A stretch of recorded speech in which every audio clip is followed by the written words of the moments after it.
Hello everyone, नमस्ते। मैं दीक्षा आप सभी का हमारे यूट्यूब चैनल सुभिक्षा पे स्वागत करती हूँ। आज का हमारा टॉपिक जो है वो पॉलिटिकल थ्योरी ही है और आज हम पॉलिटिकल थ्योरी के लास्ट कंसेप्ट के बारे में पढ़ेंगे, जस्टिस के बारे में। क्योंकि हमने पहले के वीडियोस में लिबर्टी और इक्वालिटी के बारे में कंप्लीट कर लिया है, तो आज का टॉपिक जो है वो हमारा जस्टिस है। फर्स्ट वीडियो में मैंने आपको बताया था कि पॉलिटिकल थ्योरी के तीन इंपॉर्टेंट या मेजर कंसेप्ट्स होते हैं, लिबर्टी, इक्वालिटी और जस्टिस। तो इक्वालिटी, लिबर्टी हमने पढ़ लिया है, तो आज हम जस्टिस के बारे में पढ़ेंगे वन बाय वन कि जस्टिस क्या होता है, डेफिनेशन ऑफ जस्टिस, इन सारे चीजों के बारे में हम आज जानकारी लेंगे। वीडियो स्टार्ट करने से पहले मैं कहना चाहती हूँ कि ये वीडियो जो है वो जो भी यूजीसी नेट या किसी भी पीएचडी एंट्रेंस एग्जाम के लिए प्रिपरेशन कर रहे हैं या जो यूजी पीजी में पॉलिटिकल साइंस लेके पढ़ रहे हैं उनके लिए ये वीडियो काफी हेल्पफुल होने वाला है। सो अगर आपको लगता है कि ये वीडियो आपके किसी कलीग या फैमिली मेंबर या किसी के लिए भी हेल्पफुल है तो उन तक ये वीडियो शेयर करो। Thank you so much. Now let's start our today's topic. आज का हमारा टॉपिक क्या है? जस्टिस। जस्टिस मतलब न्याय। ठीक है, ये बहुत ही इंपॉर्टेंट टॉपिक है पॉलिटिकल थ्योरी का। तो जस्टिस क्या होता है वो हम जानेंगे। तो justice has a central importance in political practice and theory. Justice क्या है? जस्टिस के पास जो है या एक सेंट्रल इंपॉर्टेंस है। क्या है कि उसके पास एक सेंट्रल इंपॉर्टेंस है, न्याय के पास वो बहुत ही महत्वपूर्ण है। किस चीज में? जो पॉलिटिकल प्रैक्टिसेस होते हैं या पॉलिटिकल थ्योरीज हैं उनमें, यानी कि राजनीतिक जो भी चीजें हैं उनमें हमारा जो भी काम होता है, एक्सरसाइज होता है, उसमें भी ये काफी महत्वपूर्ण है। और राजनीतिक सिद्धांत के भी हिसाब से अगर हम देखें तो जस्टिस जो है वो काफी हेल्पफुल है।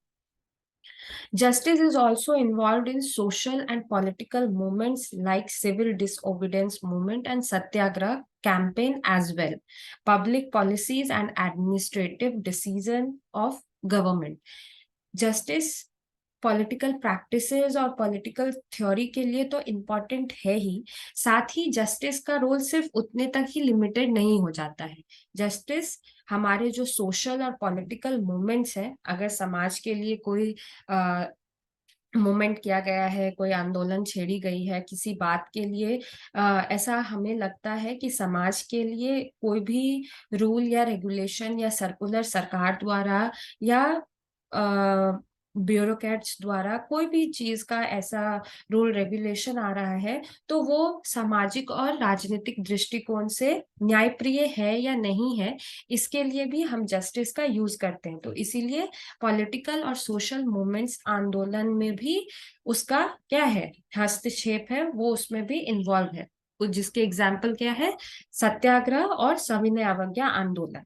ठीक है, आपका क्वेश्चन आज का यही होगा कि सिविल डिसोबीडियंस मूवमेंट और सत्याग्रह कैंपेन जो है वो किनके नेतृत्व में हुई थी। ठीक है, लास्ट वीडियो में जो मेरा क्वेश्चन था उसको इस वीडियो में हम लोग डिस्कस करेंगे, लेकिन आज का क्वेश्चन यही है कि सिविल डिसोबीडियंस मूवमेंट और सत्याग्रह कैंपेन किनके नेतृत्व में हुई थी। ठीक है, और साथ ही साथ पब्लिक पॉलिसीज और एडमिनिस्ट्रेटिव डिसीजन जो होते हैं, जैसे नीति आयोग कोई पॉलिसी बनाती है या फिर जो भी ब्यूरोक्रेट्स हैं उनके द्वारा कोई सर्कुलर अगर जिस भी जगह पे उनके अकॉर्डिंग समाज के लिए या पॉलिटिकल चीजों के लिए या फिर किसी और भी चीज के लिए लगता है उनको कि ये करना न्याय संगत होगा, न्यायप्रिय होगा, तो उसमें भी जस्टिस जो है वो काफी क्रूशियल रोल जो है वो प्ले करती है। तो हम लोग समझ गए कि जस्टिस क्या है।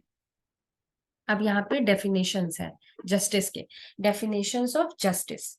तो जॉन रॉल जो है वो जस्टिस न्याय के क्षेत्र में काफी जाने माने फिलोसोफर है, दार्शनिक है।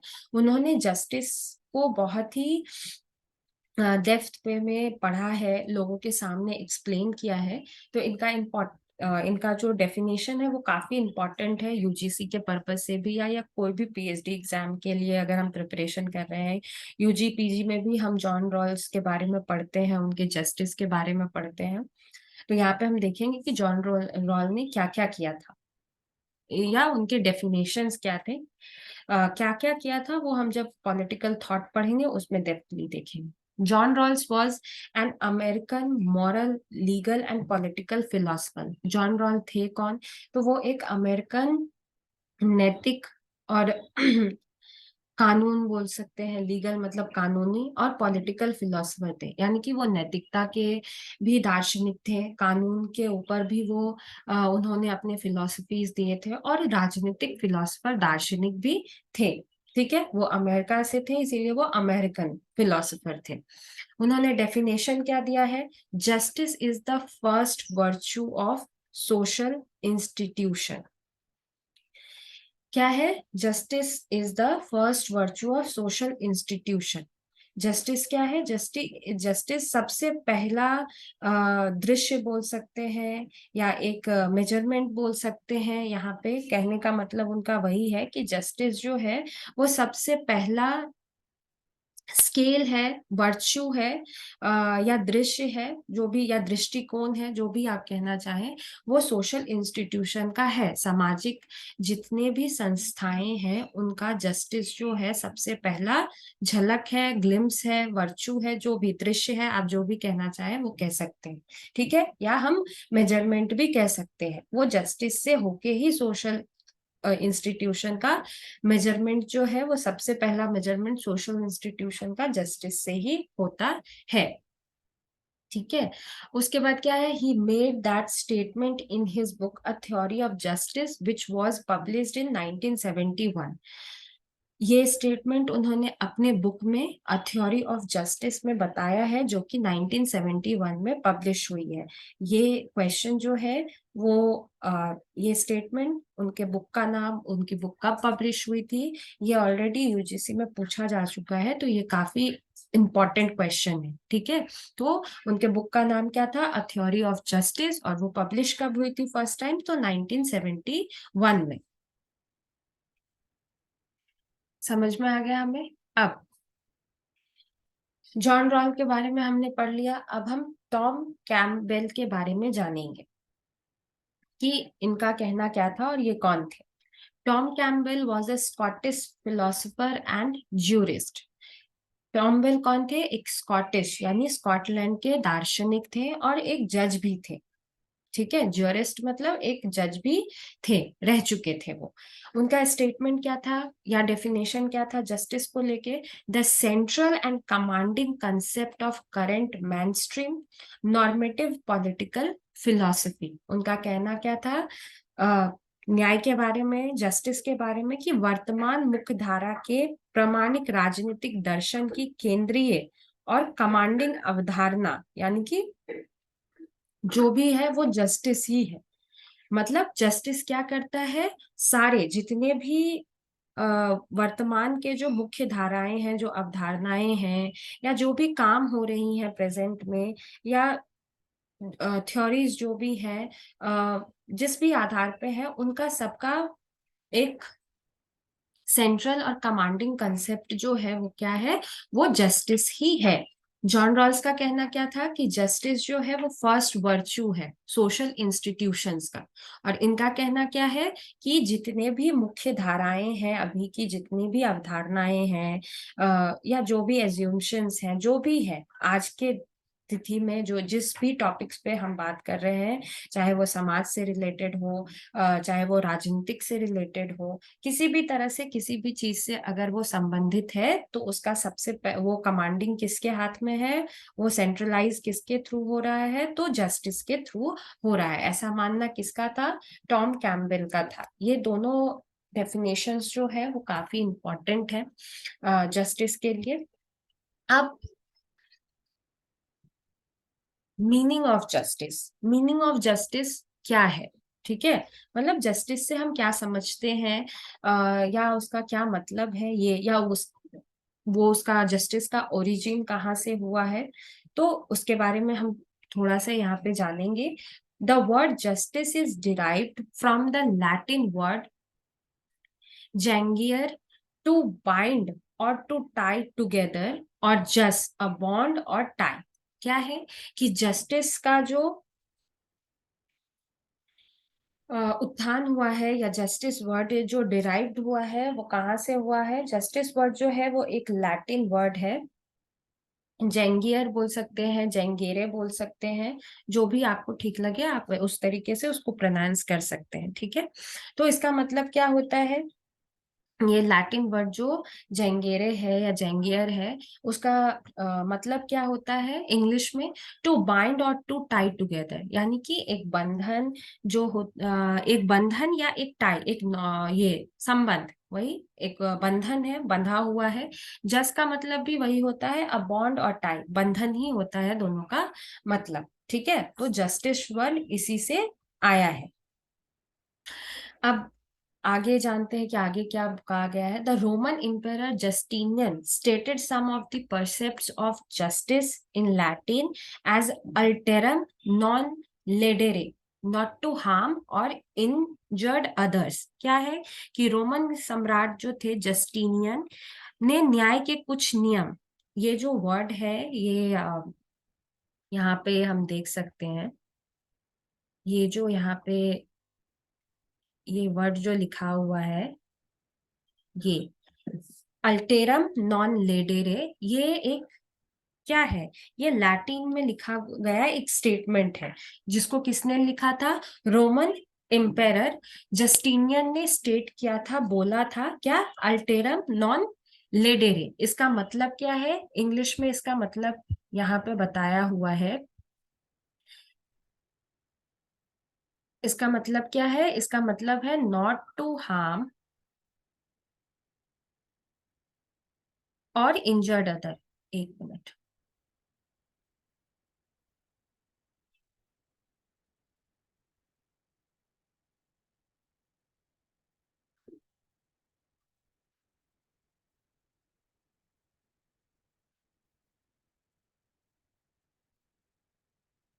क्या है? नॉट टू हार्म और injured others, not to harm और इंजर्ड अदर्स, मतलब इसका मतलब क्या हुआ कि दूसरों को नुकसान पहुंचाने या घायल करने के लिए नहीं। इसके रूप में किसने बताया था? रोमन एम्पेरर जस्टिनियन ने ये स्टेटमेंट दिया था कि किसी का भी नुकसान या उसको चोट नहीं पहुंचाना है, किसी का भी नुकसान नहीं करना है, किसी को भी चोट नहीं पहुंचाना है, इस तरीके से उन्होंने न्याय के बारे में बताया था। तो ये जो है अल्टेरम नॉन लेडेरे, ये लैटिन में स्टेटमेंट दी गई है, और नॉट टू हार्म और इंजर्ड अदर्स ये इसका इंग्लिश स्टेटमेंट है। तो ये किसने दिया था? ये जस्टिनियन ने दिया था। अब ग्रीक फिलोसोफर ने क्या कहा है जस्टिस के बारे में? तो Greek philosopher Aristotle, who had defined justice as the treating of equally and of unequally in proportion to their inequalities. He had distinguished three types of justice, namely distributive justice, corrective justice and commutative justice। क्या है इसका मतलब? कि यूनानी दार्शनिक अरस्तु, क्योंकि Aristotle को हम हिंदी में अरस्तु भी कहते हैं, जिन्होंने न्याय को समान रूप से और असमानों को उनकी असमानताओं के अनुपात में असमान रूप से व्यवहार करने के रूप में परिभाषित किया है। ठीक है, उन्होंने क्या किया है? उन्होंने समान रूप से और न्याय को समान रूप से और असमानों को उनकी असमानताओं के अनुपात से, यानी कि उन्होंने एक प्रॉपर रेशियो, प्रोपोर्शनल जिसको बोलते हैं, उन्होंने एक समानताओं और असमानताओं के बीच में एक रेशियो, प्रोपोर्शन क्रिएट किया है, और जिसके आधार पे बताया है कि न्याय क्या है उसको डिफाइन किया है। साथ ही साथ उन्होंने तीन अलग अलग तरह के न्याय के बारे में भी हमको बताया है। यहाँ पे बोल्ड ऑलरेडी है, मैं यहाँ पे अंडरलाइन कर देती हूँ। डिस्ट्रीब्यूटिव जस्टिस, करेक्टिव जस्टिस और कॉम्यूटेटिव जस्टिस, ये तीन किसके द्वारा बताया गया है? तो अरिस्टोटल के थ्रू बताया गया है। उन्होंने पहले समानताओं और असमानताओं के बीच में एक रेशियो क्या किया, डिफाइन किया, और फिर उसके बाद हमें जस्टिस के टाइप्स भी प्रोवाइड किए। ठीक है, तो आज हम लोगों ने ये डिस्कस किया कि जस्टिस क्या होता है, meaning of justice, definition of justice, यानी कि what is justice, meaning of justice और डेफिनेशन ऑफ जस्टिस। ठीक है, आपका क्वेश्चन क्या है कि किन्होंने सविनय अवज्ञा आंदोलन और एक हाँ और सत्याग्रह कैंपेन किया था, किनके नेतृत्व में सविनय अवज्ञा आंदोलन और सत्याग्रह आंदोलन हुआ था। हमारा लास्ट वीडियो का जो क्वेश्चन है वो क्या था कि what is the national standard calorie requirement for a person living in urban and rural areas, यानी कि नेशनल स्टैंडर्ड कैलोरीज जो है, यानी कि सरकार के द्वारा, भारत सरकार के द्वारा कैलोरी कितनी रिक्वायरमेंट है रूरल पर्सन्स के लिए, पर पर्सन के लिए, और अर्बन पर पर्सन के लिए, वो मैंने लास्ट वीडियो में आपसे पूछा था। तो उसका करेक्ट आंसर जो है वो क्या है? उसका करेक्ट आंसर है ए, 2100 calories and 2400 calories for a person living in urban and rural areas respectively. ठीक है, क्या है, 2100 कैलोरीज जो है वो अर्बन एरियाज पीपल के लिए है, और 2400 कैलोरीज जो है वो रूरल एरियाज पीपल के लिए है। अब ऐसा क्यों है, अर्बन एरियाज के कैलोरीज कम है रूरल एरियाज के कैलोरीज से, ऐसा गवर्नमेंट ने क्यों किया है? तो ऐसा गवर्नमेंट ने इसलिए किया है क्योंकि गवर्नमेंट का मानना है कि जो अर्बन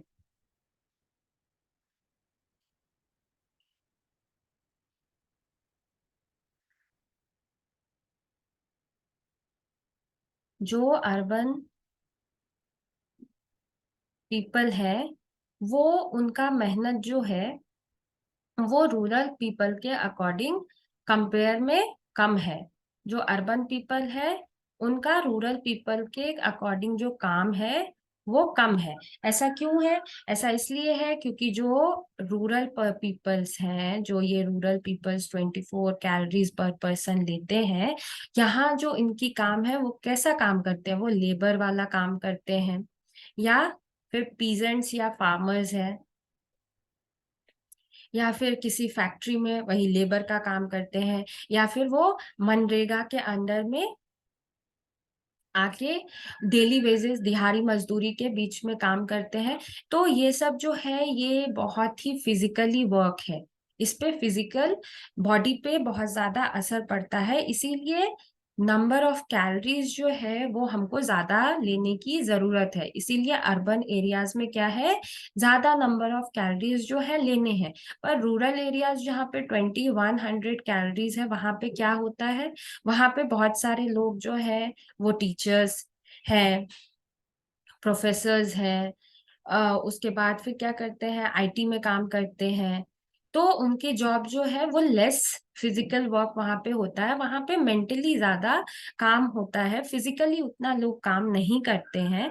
तो इसीलिए यहाँ पे अगर लेस नंबर ऑफ कैलोरीज भी हम लेते हैं तो हमारा काम जो है वो क्या है, हो सकता है, हमारा काम हो सकता है। ठीक है, तो इसीलिए गवर्नमेंट ने उस हिसाब से कैलोरीज, नंबर ऑफ कैलोरीज जो है वो फिक्स की है। तो ये याद रहना चाहिए, 21 जो है वो किसके लिए है, 2100 कैलोरीज जो है वो अर्बन पीपल के लिए है, और 2400 कैलोरीज जो है वो रूरल पीपल के लिए है। ठीक है, आई होप एवरीवन अंडरस्टैंड कि जस्टिस क्या है, जस्टिस के डेफिनेशंस और मीनिंग्स। ठीक है, नेक्स्ट वीडियो में हम लोग टाइप्स ऑफ जस्टिस पढ़ेंगे, और कुछ इंपॉर्टेंट कंसेप्ट जो, या थ्योरीज, पॉलिटिकल थ्योरीज जो जॉन रॉल्स के थ्रू दिए गए हैं, या और भी दूसरे पॉलिटिकल थिंकर्स, फिलोसोफर के थ्रू दिए गए हैं, उसके बारे में हम चर्चा करेंगे। ठीक है, थैंक यू सो मच।